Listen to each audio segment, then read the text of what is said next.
Mr. Raul Hawkins. He'll tell you that he worked for security for Thornton for years. Hold on. That same guard who couldn't tell you what CMG meant? What? Yeah. Let's continue on with this opening statement. And if I seem a little biased, let's just be fair, square, obvious, and honest. There's a reason why there were certain things held back that we were not told the truth of. And the reason why is because stories don't make sense. This is China, PRE. And what did PRE stand for? Paper Route Entertainment. I could have sworn it was Paper Route Empire, not Paper Route Entertainment. So that's not true. And once again, we're committed to the truth. So the state is still going to be able to cook today because there are some things that Cornbread said that, bruh, it looked like they got their man. But these individuals, this individual in particular, he don't know what he's talking about. Did he have any issues with other labels? Yes, ma'am.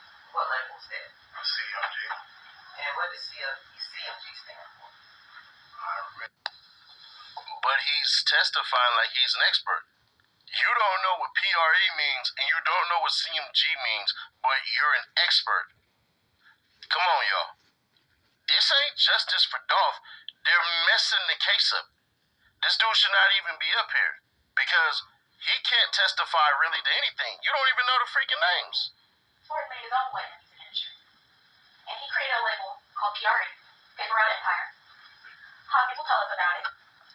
He'll tell us that Adolph Thornton made his way in the music industry and created opportunities for other artists. So Hawkins will tell us about another label, CMG, also known as Cocaine Music Group.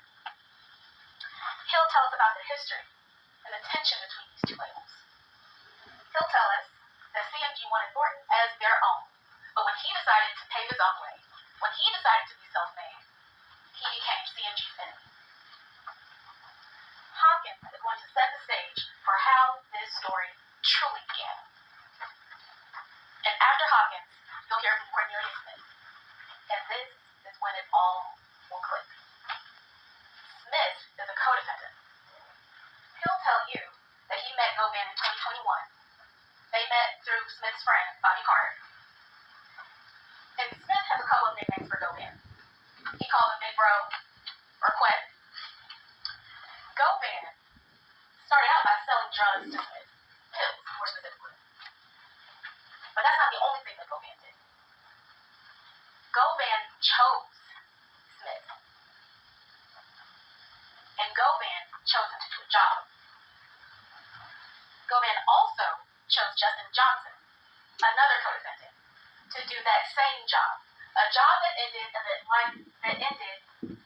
life and death of Adolph Thornton Jr. Smith needing money, needing to support his family. Justin Johnson, an aspiring and up-and-coming rap artist that wanted to be on CMG's label, the very label that Govan had access to and was affiliated with. Smith will also talk about a meeting at Govan's house. The people present at that meeting were Smith, Govan, Justin Johnson, and Anthony Mims, also known as Big Jook. Now, Jook is the number 2 person at the CMG label. Smith will tell you that Govan said that there was a bounty on Adolph Thornton's life. In fact, there were multiple bounties on PRE artists. Govan told Smith that there was a $100,000 bounty on Adolph Thornton's life. And then the money was good. The money was guaranteed. If Smith and Johnson completed this job. So what did they do? What did the 2 desperate people do? They agreed. And Govan asked for a $10,000 cut from each of them. And one thing that is important to note is that Smith and Johnson didn't even really know each other. But they knew Govan. Govan was the link between them. Oh, she talks about how they ditched cars. She talks about how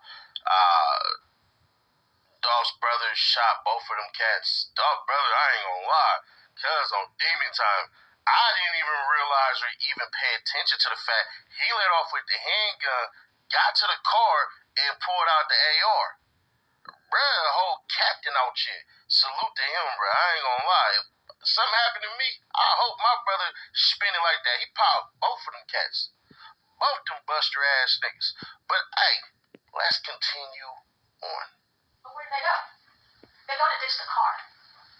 They ditch the car, and we'll hear from Sergeant Dabney that the car was left at 1174 Bradley Street, which they later found out is directly across the street from the defendant's home. After they ditch the car, Cornelia Smith and Justin Johnson go to an apartment complex to change clothes and clean up their wounds. Cornelius notices something. He doesn't have his phone.